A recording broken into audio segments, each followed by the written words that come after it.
டெமஸ்டிக் cricket ICC men's T20 world cup 2021 13th match South Africa Australia கடையில் நடக்க போது. அதோட ஃபேண்டசி ப்ரிவியூ பார்க்க போகிறோம். அபுதாபியில் தான் இந்த மேட்ச் நடக்க போது. பிச்சை பொறுத்த வரைக்கும் நியூட்ரல் ட்ராக்காக கன்சிடர் பண்ணலாம். October 23 2 PM அவங்களோட டைம், நம்மளோட டைம் 3:30 PM மேட்ச் ஸ்டார்ட் ஆகுது. ஹாட்டான கண்டிஷன், டாஸ் பண்ணுற கேப்டன் பேட் ஃபர்ஸ்ட் ப்ரிஃபர் பண்ணாலும் ஆச்சரியப்படுறதுக்குள்ள, இருந்தாலும் ஃப்ரெஷ் பிச் அப்படின்னால சேசிங் ப்ரிஃபர் பண்ணுறதுக்கான வாய்ப்பு ரொம்பவே அதிகம். 11 அப்படின்னு பார்க்கும்போது ஆஸ்திரேலியா சைடை பொறுத்த வரைக்கும் Pat Cummins, Mitchell Swepson, Kane Richardson, Josh Inglis இவங்கெல்லாம் பெஞ்சில் இருப்பாங்க அப்படின்ற எதிர்பார்ப்பு. சவுத் ஆஃப்ரிக்கா பொறுத்த வரைக்கும் Fortuin, Reeza Hendricks, Heinrich Klaasen, Wiaan Mulder இவங்கெல்லாம் பெஞ்சில் இருப்பாங்க அப்படின்ற எதிர்பார்ப்பு. ஸோ இங்கே கமின்ஸு, ரிச்சர்ட்சன் இவங்க 2 பேரும் பெஞ்சில் இருக்கிறது ஹார்ஸ் அப்படின்னு ஃபீல் பண்ணோன்னா, இங்கே பேட் கமின்ஸு ஆஸ்டன் நகருக்கு அகேன்ஸ்டாக தான் எடுத்துகிட்டு வரணும். ஆனால் ஆஸ்டன் நகரோட ரெக்கார்ட் சவுத் ஆஃப்ரிக்காவுக்கு அகேன்ஸ்டாக சூப்பராக இருக்குது. ஸோ கேனே ரிச்சர்ட்சன் யாரை ரீப்ளேஸ் பண்ணுவாங்க அப்படின்ற அந்த கேள்வியோடு தான் இருக்க வேண்டியதாக இருக்குது. ஸோ அந்த காரணத்தினால ஆஸ்திரேலியா பொறுத்த வரைக்கும் இந்த பர்டிகுலர் 11ஓட போவாங்க அப்படின்றது எதிர்பார்ப்பாக இருக்குது. ஆரோன் ஃபின்ச்சு, டேவிட் வார்னர் 2 பேரும் ஓப்பன் பண்ணுறாங்க. 2 பேர்த்தோட ஃபார்ம் அப்படிங்கிறது ரொம்ப புவராக இருக்குது. ஃபின்ச்சை பொறுத்த வரைக்கும் ரீசெண்டாக நடந்த BPLஆக இருக்கட்டும், அதுக்கு முன்னாடி அதுக்கப்புறம் அப்படின்ற மாதிரி பார்க்கும்போது இன் அண்ட் அவுட் அப்படின்ற மாதிரி இருக்காரே தவிர கன்சிஸ்டண்டான ஃபார்மில் இல்லை. அவரோட ரெகுலர் அந்த ஒரு 30-40 இல்லை பெரிய இன்னிங்ஸ் அப்படின்றதெல்லாம் அவர்கிட்ட இருக்கும். ஸோ அந்த மாதிரி இன்னிங்ஸு ரொம்ப எதிர்பார்க்க முடியலை. பட் இந்த மாதிரி மேட்சஸில் கம்பேக் பண்ணலாம் அப்படின்றது இருக்குது. டேவிட் வார்னரை பொறுத்த வரைக்கும் அகெயின்ஸ்ட் சவுத் ஆஃப்ரிக்கா ஓரளவுக்கு டீசெண்டாக விளையாண்டாலும் ரீசெண்டாக IPL ஃபார்மாக இருக்கட்டும், வார்ம் அப் ஃபார்மாக இருக்கட்டும் எதுவுமே சரியில்லை. குறிப்பாக ஒரு ஆஃப் பிரேக் பவுலர் வந்தாங்கன்னாவே ரொம்ப கஷ்டப்படுறாரு. இந்த மாதிரி விஷயம் சொல்லலாம். ஒரு எக்ஸ்ட்ரா பேஸு பாடி லைனில் போட்டாலும் இன்னும் கஷ்டப்படுறாரு. ஸோ இது எல்லாமே சவுத் ஆஃப்ரிக்காவில் பண்ண முடியும். ஸோ அந்த காரணத்தினால டேவிட் வார்னர் என்ன பண்ணுவார் அப்படின்ற அந்த கேள்வி வருது. மிச்சல் மாஸை பொறுத்த வரைக்கும் செம ஃபார்மில் இருக்கார். பேட்டிங்லேயும் சரி, பவுலிங்லேயும் சரி. இந்த கண்டிஷன் சூட் ஆகும் அப்படின்னு பார்க்கலாம். இருந்தாலும் 2 வார்ம் அப் மேட்ச்லையும் பெருசாக பண்ணலை.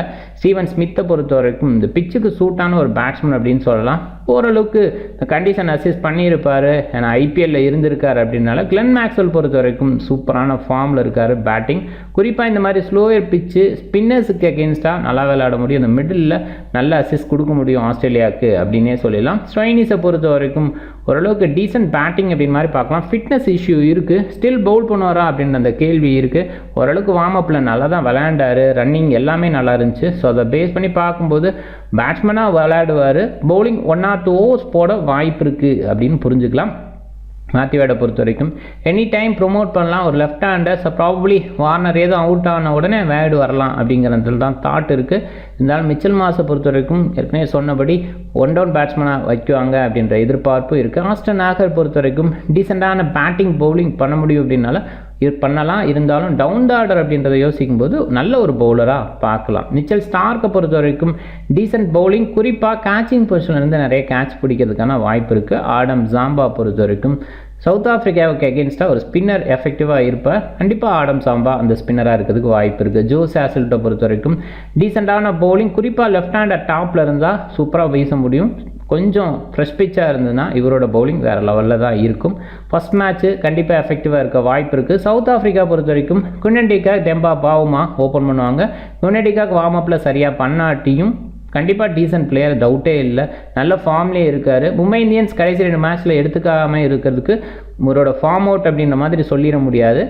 ஒரு ஃபாரின் பிளேயர் தேவை அப்படின்ற அந்த காரணத்தினால இவர் வெளியில் எடுத்தாங்க. ஸோ கண்டிப்பாக அவரை பொறுத்த வரைக்கும் நல்லா விளையாடுவார் அப்படின்ற எதிர்பார்ப்பு இருக்குது. டெம்பா பாவுமா பொறுத்த வரைக்கும் ஸ்ட்ரைக் ரேட் கொஞ்சம் புவராக இருந்தாலும் ஓரளவுக்கு டீசெண்டாக விளையாட முடியும். கேப்டன் இவர் கொஞ்சம் ஃபார்முக்கு வர்றது ரொம்ப முக்கியம். ரீசன்ட் ஃபார்ம் கொஞ்சம் சுமாராக தான் இருந்துகிட்ருக்கு. ஏடன் மார்க்ராம் பொறுத்த வரைக்கும் IPL ஃபார்மு, இந்த கண்டிஷன் அசிஸ்ட்டு எல்லாமே இருக்கும். நல்லா விளையாடக்கூடிய வாய்ப்பு கொஞ்சம் அதிகமாகவே பார்க்குறேன். ரசி வாண்டர்டசன் பொறுத்த வரைக்கும் டீசெண்டான பேட்டிங், ரீசெண்டாக வார்ம் அப்பில் ஒரு செஞ்சுரி அடிச்சிருக்காரு. அதுவே அவருக்கு கான்ஃபிடென்ட்டை கொடுக்கும். குறிப்பாக ஸ்பின்னர் நல்லா ஹேண்டில் பண்ணுறாரு. டேவிட் மில்லரை பொறுத்த வரைக்கும் ஓரளவுக்கு டீசென்ட் பேட்ஸ்மேன், ஒரு லெஃப்ட் ஹேண்டர் மிடில் ஒரு இருக்கார். கண்டிப்பாக ஒரு லெஃப்ட் ஆர்ம் ஸ்பின்னர் லெக்கி அப்படிங்கிற வகையில் இவர் கொஞ்சம் பெட்டராக விளையாட வாய்ப்பு இருக்குது. ட்வைன் பிரெட்டோரியஸ் பொறுத்த வரைக்கும் ஓரளவுக்கு டீசென்ட் பேட்டிங், பவுலிங்கை பொறுத்த வரைக்கும் நம்பர் ஆஃப் ஓவர்ஸ் எவ்வளோ வீசுவார் அப்படின்ற கேள்வி இருக்குது. பாசிபிளி கொஞ்சம் லெஸ் நம்பராக இருக்கிறதுக்கு வாய்ப்பு இருக்குது. யாராவது அடி வாங்கினா தான் இவர் ஓவர் போடுவார் அப்படின்ற மாதிரி தோணுது. Keshav Maharaj, Kagiso Rabada, Nortje, Shamsi and கிடி அப்படின்ற மாதிரி உங்களோட பவுலிங் யூனிட் இருக்கும் அப்படின்ற எதிர்பார்ப்பு. மகராஜை பொறுத்த வரைக்கும் ஓரளவுக்கு டீசென்ட் பேட்டிங்கும் கொடுக்க முடியும். அந்த நேரத்தில் பவுலிங்கை பொறுத்த வரைக்கும் லெஃப்ட் ஆர்ம் ஸ்பின்னர் சூப்பராக வீசுவார். ரபாடா பொறுத்த வரைக்கும் left hand batting right hand fast சூப்பராக பவுல் பண்ணிகிட்டு இருக்காரு. பட் யுஏஇ லெக்குக்கு வந்ததுக்கப்புறம் ஐபிஎல்லில் கொஞ்சம் விக்கெட் எடுக்கிறதுல கொஞ்சம் கஷ்டப்பட்டார் அப்படின்னு சொல்லலாம். அதுக்கு டெல்லியோட சில டாக்டிக் சேஞ்சு கூட காரணமாக இருக்கலாம். ஏன்னா இவரை பொறுத்த வரைக்கும் இந்த ஸ்லாகில் அதிகமான விக்கெட்ஸ் எடுப்பார். பட் ஸ்லாகில் இவரோட ஓவர்ஸ் இல்லாமல் நொர்ஜே அண்டு ஆவேஸ் கானுக்கு போனாங்க. ஸோ அதுவுமே ஒரு காரணமாக இருக்கலாம். ரபாடா பொறுத்த வரைக்கும் நம்பர் ஆஃப் விக்கெட்ஸ் குறைவாக இருந்ததுக்கு அதே கன்சிடரேஷனில் இப்போ போக வேண்டாம். ஆண்ட்ரிச் நொர்ஜே பொறுத்த வரைக்கும் ஓரளவுக்கு டீசென்ட் பவுலிங், கொஞ்சம் எக்ஸ்ட்ரா பேஸ் இருக்குது. குறிப்பாக வார்னருக்கு அகேன்ஸ்டாக அவரோட பாடி லைன் பால் இருக்கும் அப்படின்னு எதிர்பார்க்கலாம். டப்ராய் சம்சியை பொறுத்த வரைக்கும் சைனமன் ஓரளவுக்கு டீசெண்டாக பவுல் பண்ண முடியும். லுங்கிங்கிடியை பொறுத்த வரைக்கும் சூப்பரான பவுலர். குறிப்பாக ஆஸ்திரேலியா அப்படின்னா பிடிச்ச டீமாக இருக்கும் அப்படின்னு எதிர்பார்க்கலாம். ஒரு ரெக்கார்ட்ஸை பார்க்கும்போது உங்களுக்கு புரியும். ஃபேக்ட்ஸ் அப்படின்னு பார்க்கும்போது இன்ட்ரெஸ்டிங் ஸ்டேட்ஸ் அப்படின்னு பார்க்குறப்ப ஃபின்ச்சு ஒரே ஒரு 50 தான் அடிச்சிருக்காரு 11 மேட்ச்சில். ஆனால் அவரோட ஓவரால் ரெக்கார்டு அப்படின்னு பார்க்கும்போது 15 50 அடிச்சிருக்காரு 76 இன்னிங்ஸில். ஒரு 5 இன்னிங்ஸுக்கு ஒரு 50 அப்படின்னு மாதிரி இருக்கும்போது 11 மேட்ச்சில் ஒரே ஒரு 50ங்கிறது ரொம்ப கம்மியாக பார்க்கலாம். வார்னர் பொறுத்த வரைக்கும் 14 மேட்ச்சில் 4 50 அடிச்சிருக்காரு 35.15 அப்படின்றது ஆவரேஜ், ஒரு டீசென்ட் ஆவரேஜ் அப்படின்ற மாதிரி பார்க்கலாம். ஓரளவுக்கு டீசெண்டாக விளையாண்டுருக்கார். மேத்யூவோட பொறுத்த வரைக்கும் பிலோ 20 தான் எல்லா டீமோடையும் அவரோட ஆவரேஜ் அப்படின்னு சொல்லலாம். பட் இந்தியாவுக்கு எகென்ஸ்டாக மட்டும் 45+ வச்சிருக்காரு. ஆஸ்டன் நகரை பொறுத்த வரைக்கும் 9 விக்கெட் 14 ஓவரில் போட்டு அடிச்சிருக்காரு. ஸோ கண்டிப்பாக சூப்பராக பவுல் பண்ணுறதுக்கான வாய்ப்பு ரொம்பவே அதிகம். குறிப்பாக சவுத் ஆஃப்ரிக்கன் ஸ்பின்னர்ஸுக்கு எகென்ஸ்டாக கஷ்டப்பட்டுருக்காங்க. ஸோ அந்த இதை யூஸ் பண்ணிக்கலாம் அப்படின்றது தான். மிச்சல் ஸ்டார்க்கை பொறுத்த வரைக்கும் 6 விக்கெட்டு 6 மேட்ச்சில் ஒரு மேட்ச்சுக்கு ஒரு விக்கெட் அப்படின்ற ரேஞ்சில் தான் எடுத்திருக்காரு. டிகாக்கை பொறுத்த வரைக்கும் very much equal to Finch 12 மேட்ச்சில் ஒரு 50 அப்படின்றது தான் அடிச்சிருக்காரு. ஸோ ஆனால் 57 மேட்ச்சில் 12 50 அடிச்சிருக்காரு. இது சூப்பர் அப்படின்ற மாதிரி இருக்குது. ஸோ பட் குறிப்பாக ஆஸ்திரேலியாவுக்கு எகென்ஸ்டாக கொஞ்சம் ஸ்மாராக இருந்திருக்காரு. டேவிட் மில்லரை பொறுத்த வரைக்கும் 119 ஸ்ட்ரைக் ரேட்டாக இருக்குது. இது மற்ற டீம்ஸோட கம்பேர் பண்ணும்போது கொஞ்சம் குறைவான ஸ்ட்ரைக் ரேட்டாக பார்க்கலாம். ஆனால் நெதர்லாண்ட்ஸ்க்கு அகேன்ஸ்டாக 100க்கு கீழே இருக்குது, அது வேறு விஷயம். பட் இப்போ விளையாடுற நேஷன்ஸ் அப்படின்னு பார்க்கும்போது கண்டிப்பாக ஆஸ்திரேலியாவுக்கு எகென்ஸ்டாக குறைவாக இருக்குது. காகிசா ரபாடா பொறுத்த வரைக்கும் 8 விக்கெட் தான் 9 மேட்ச்சில். லுங்கிங்கிடியை பொறுத்த வரைக்கும் 7 விக்கெட்டு 4 மேட்ச்சில். சம்சியை பொறுத்த வரைக்கும் 4 விக்கெட்டு 4 மேட்ச். ஸோ இதுதான் இங்கே இருக்கிறது.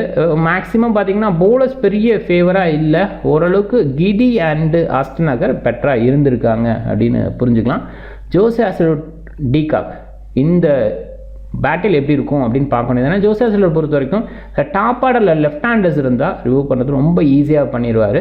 கொஞ்சம் பேஸோடு போகும், ஆங்கிளோடு போகும், அந்த ஆங்கிளில் டிஃபீட் ஆவாங்க. ஸோ அந்த வகையில் டிகாக் என்ன பண்ணுவார் அப்படின்ற கேள்வி இருக்குது. அதுலேயும் டிகாக்கை பொறுத்த வரைக்கும் கொஞ்சம் அடி வாங்கியிருக்காரு ஜோஸ் ஹேசல்வுட்டுக்கு அகேன்ஸ்டாக. குறிப்பாக ஓடிஐ பொறுத்த வரைக்கும் 12 மேட்ச்சில் 20 விக்கெட் எடுத்திருக்காரு. அதில் 6 விக்கெட் டிகாக்கோட விக்கெட் அப்படின்றது ஜோஸ் ஹேசல்வுட்டை பொறுத்த வரைக்கும் சொல்லிடலாம். லுங்கிங்கிடியை பொறுத்த வரைக்கும் ஆஸ்திரேலியா அப்படின்னாவே ரொம்ப பிடிக்கும். ஓடிஐயில் 5 மேட்ச்சில் 13 விக்கெட் எடுத்திருக்காரு. ஸோ அதே T20யில் 4 மேட்ச்சில் 7 விக்கெட் அப்படின்ற மாதிரி இருக்குது. ஸோ கண்டிப்பாக பிடிக்கும் அப்படின்றதுலேயே தெரிஞ்சுக்கலாம். ஆஸ்டன் நகரை பொறுத்த வரைக்கும் சவுத் ஆஃப்ரிக்காவுக்கு எகென்ஸ்டாக கண்டிப்பாக பெட்டராக வீச முடியும். ஒரு ஸ்பின்னர் அப்படின்ற அந்த காரணமும் சொல்லலாம், ஏற்கனவே இருக்கிற ரெக்கார்டை பேஸ் பண்ணியும் சொல்லலாம். Captain vice captain list out பண்ணியிருக்கேன், ஜஸ்ட் அப்படியே பார்த்துக்கோங்க. டீம் கிரியேட் பண்ணிடலாம். விக்கெட் கீப்பர் அப்படின்னு பார்க்கும்போது Quinton de Kock and Matthew Wade யோசிக்க வேண்டியதாக இருக்குது. So Heinrich Klaasen and Jos Inglis இருக்க மாட்டாங்க அப்படின்னு தான் தோணுது. பார்ப்போம். குவிண்டன் டிகாக் பெட்டர் ஆப்ஷன், டவுட்டே இல்லை. மேத்யூ வேட் எந்த பொசிஷன் அப்படின்றது கேள்வியாக இருக்குது. ஒருவேளை இனிஷியல் விக்கெட் விளையாட பட்சத்தில் இவர் ஏற்கனவே ஓப்பனராக இருந்திருக்காரு, டொமஸ்டிக்கில் நல்லா பர்ஃபார்ம் பண்ணியிருக்காரு. இந்த மாதிரி காரணங்களுக்காக மேத்யூ வேட் 1 டவுன் அந்த மாதிரி கூட இறங்கலாம். ஸோ அந்த ஒரு காரணம் மட்டும்தான். பட் கிராண்ட் லீக் பிக்காக மேத்யூ வேடுக்கு போகிறதுனா போகலாம். ஸோ இங்கே ஃபின்ச்சு ஃபார்மில் இல்லை, அவ்வளோ பெருசாக பண்ணலை. பட் அதை யோசிக்க வேண்டியதில்லை. ஸோ ஓப்பனர் பவர் பிளேயில் கொஞ்சம் கிளியர் பண்ணுறாங்க அப்படின்ற அந்த மைண்டில் ஃபின்ச்சுக்கு போகிறதுனா போகலாம். 66+% எடுத்து வச்சுருக்காங்க, அதையுமே பார்க்கணும். ஸோ வார்னடர்ஸனோட கரண்ட் ஃபார்ம் சூப்பராக இருக்குது. ஸ்மித்து நல்லா விளையாடுவார் இந்த பிச்சுக்கு. எய்டன் மார்க்ராம் கண்டிப்பாக இங்கே வந்து நல்லா விளையாண்டுருக்கார் அப்படின்ற அந்த ஒரு விஷயம். அது மட்டும் இல்லை, இந்த கண்டிஷனுக்கு ஃபேவராக பார்த்துருக்கலாம். ரீசெண்டாக இங்கே வந்து விளையாண்டுருக்கார், கண்டினியூவாக அங்கேயே இருந்துகிட்ருக்கார் அந்த கண்டிஷனில். ஸோ அது எல்லாமே காரணமாக எய்டன் மார்க்ராமுக்கு ஃபேவராக இருக்கலாம். மில்லர் இன்னொரு வகையில் நல்ல சாய்ஸாக பார்க்குறேன். ஒரு லெஃப்ட் ஆர்ம் ஸ்பின்னர், லெக்கி தான் இருக்காங்க. மில்லர் ஒரு ஃபேவர், அவருக்கு ஓரளவுக்கு பேட்டிங்க்கு வரதுக்கு வாய்ப்பு இருக்குது. பர்சன்டேஜாக கம்மியாக எடுத்திருக்காங்க. கிராண்ட் லீகை பொறுத்த வரைக்கும் அவர் நல்ல சாய்ஸாக பார்க்கலாம். ஸோ ஆல்ரவுண்டர் அப்படின்னு பார்க்கும்போது மேக்ஸ்வெல் பர்சன்டேஜாக ஹையாக இருக்குது. அதே நேரத்தில் அவரோட ஃபார்ம் ரீசெண்டாக சூப்பராக இருக்குது. இந்த காரணம் பார்க்கலாம். மிச்சல் மாஸு, ஆஸ்டன் நகர் அப்படின்ற மாதிரி இங்கே எடுத்துக்கலாம். ஸோ ஆஸ்டன் நகர் சொன்ன மாதிரி ரெக்கார்ட்ஸ் சூப்பராக இருக்குது. குறிப்பாக சவுத் ஆஃப்ரிக்கன் ஸ்பின்னர்ஸ்க்கு எகென்ஸ்டாக அடி வாங்க வாய்ப்பு இருக்குது. பேட்டிங் வந்தாலும் ஓரளவுக்கு டீசெண்டாக விளையாட முடியும். இந்த காரணங்கள் போதும்.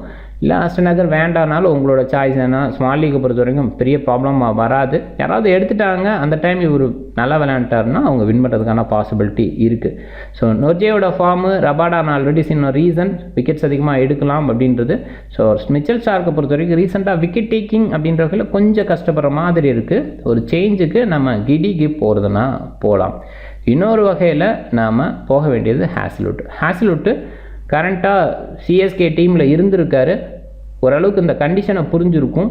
அதனால் கண்டிப்பாக நல்லா பவுல் பண்ணுறதுக்கான வாய்ப்பு இருக்குது. குறிப்பாக ஃபஸ்ட் மேட்ச்னால் இவரோட பர்ஃபார்மன்ஸு வேறு லெவலில் இருக்கும் அப்படின்றது தான். ஸோ இன்னொரு வகையில் எனக்கு மிச்சல் மார்ஷ் வேண்டாம், நான் மிச்சல் ஸ்டார்க்குக்கு போகிறேன்னாலும் போகலாம். இல்லை ஆஸ்டன் நகரை வேண்டாம், நான் மிச்சல் ஸ்டார்க்குக்கு போகிறேன் அப்படின்னாலும் போகலாம். அதுலேயும் தப்பு இல்லை. ஏன்னா மிச்சல் ஸ்டார்க்கை பொறுத்த வரைக்கும் கேட்சிங் பொசிஷனில் நிற்பார். குறிப்பாக 4 overs கண்டிப்பாக போடுவார். ஒருவேளை ஆஸ்டன் நகருக்கு 4 over கொடுக்காம கூட சில நேரத்தில் போகலாம். குறிப்பாக ஃப்ரெஷ் பிச் அப்படின்ற வகையில் ஆஸ்டன் நகர் கொஞ்சம் தடுமாறவும் செய்யலாம். ஸோ அந்த இடத்துல மிச்சல் ஸ்டார்க்கு கொஞ்சம் பெட்டர் ஆப்ஷனாக பார்க்கலாம் அப்படின்றது தான். ஸோ இங்கே கேப்டன் அப்படின்னு பார்க்கும்போது கண்டிப்பாக ஓவர்ஸ் அப்படின்ற வகையில் யோசிக்கும்போது மேக்ஸ்வெல் சில ஓவர்ஸ் போகிறதுக்கான வாய்ப்பு இருக்குது. லெஃப்ட் ஹேண்டர்ஸ் அப்படின்ற மாதிரி பெருசாக யோசிக்கிறதுக்குள்ள இந்த பவர் பிளேஸில் ஒரு வேலை அப்படின்ற மாதிரி குண்டண்டிகாக்கு எகென்ஸ்டாக. பட் ஹேஸ்லுட் மிச்சல் ஸ்டார்க் 2 பேருமே சூப்பராக வீசுவாங்க பவர் பிளே பவுலிங் அப்படின்ற வகையில். மேக்ஸில் வச்சு மூவ் பண்ணுறாங்களா அப்படிங்கிறது கொஞ்சம் டவுட்டாக இருக்குது. இருந்தாலும் ஆஃப்டர்நூன் மேட்ச் என்ன வேணுமாலும் திங்க் பண்ணலாம். கேப்டனோட திங்கிங்கை பொறுத்து அது சேஞ்ச் ஆகும். அடுத்தது வைஸ் கேப்டன் அப்படின்னு பார்க்கும்போது யார் ஸ்லாகில் ஓவர் போடுவாங்களோ, ஏன்னா பவுண்டரிஸ் கொஞ்சம் பெருசாக இருக்கனால கிளியர் பண்ண போகும்போது விக்கெட்ஸ் விடலாம் அப்படின்றது இருக்குது. ஒருவேளை மிச்சல் ஸ்டார்க்கு இருந்தால் ஃபஸ்ட் பவுலிங்காக இருந்தால் ஆஸ்திரேலியா ஃபஸ்ட் பவுலிங்காக இருந்தால் மிச்சல் ஸ்டார்க்குக்கு போகலாம். இல்லைன்னா ரபாடாவுக்கு போகலாம் அப்படின்றது இருக்குது. ஸோ ரபாடா உங்களுக்கு திங்கிங்கில் ஃபேவராக படலை அப்படின்னு சொன்னால் கண்டிப்பாக கிடியா இல்லை நொர்ஜேவான்னு திங்க் பண்ண வேண்டாம்னு தான் நான் நினைக்கிறேன். ஏன்னா யார் வேணுமாலும் ஸ்லாகில் வீசலாம். நொர்ஜே முன்னாடியே முடிச்சுட்டு கிடியை வச்சு கடைசியில் முடிக்கலாம் அப்படிங்கிற தாட்ஸும் இருக்கலாம். ஏன்னா கேப்டன் பவுமா என்ன திங்க் பண்ணுறாரு அப்படின்ற அந்த திங்கிங் இருக்குது. ஸோ அதனால் அந்த இடத்துல மட்டும் கொஞ்சம் யோசிச்சுங்க. ரபாடா கொஞ்சம் பெட்டர் ஆப்ஷன். அப்படி இல்லை அப்படின்னு சொன்னால் கண்டிப்பாக பேட்ஸ்மேன் சைடில் விக்கெட் கீப்பர் கொஞ்சம் பாயிண்ட்ஸ் எடுத்து கொடுக்க முடியும். குண்டண்டிகா ஒரு சேஃபஸ்ட் சாய்ஸாக குண்டண்டிகாக்கு போகிறதுனாலும் போகலாம் அப்படின்றது தான். ஸோ பட் மேக்ஸியை பொறுத்த வரைக்கும் சம்டைம் அடி வாங்குறதுக்கு வாய்ப்பு இருக்குது. பவுல் பண்ணுறதுக்கான வாய்ப்பு இல்லாமல் கூட இருக்கலாம். ஸோ அந்த மாதிரி யோசிக்கும்போது குண்டண்டிகாக்கு கேப்டனாக போட்டு மேக்ஸியை வைஸ் கேப்டனாக ஸ்மால் லீக்கில் ட்ரை பண்ணுறது தப்பே இல்லை. இது என்னோடய டீம். நீங்கள் டிஃப்ரெண்ட் டீமை ட்ரை பண்ணுங்கள். இந்த வீடியோ பிடிச்சிருந்தா லைக் பண்ணுங்கள், உங்கள் ஃப்ரெண்ட்ஸுங்களுக்கு ஷேர் பண்ணுங்கள். டெலிகிராமில் ஃபாலோ பண்ணணுன்னா @MSC Cricket 11 அப்படின்னு சர்ச் பண்ணி ஜாயின் பண்ணிக்கோங்க. டிஸ்கிரிப்ஷனில் லிங்க்கும் இருக்குது, அதை கிளிக் பண்ணாலும் ஜாயின் பண்ணிக்க முடியும். மிக்க நன்றி.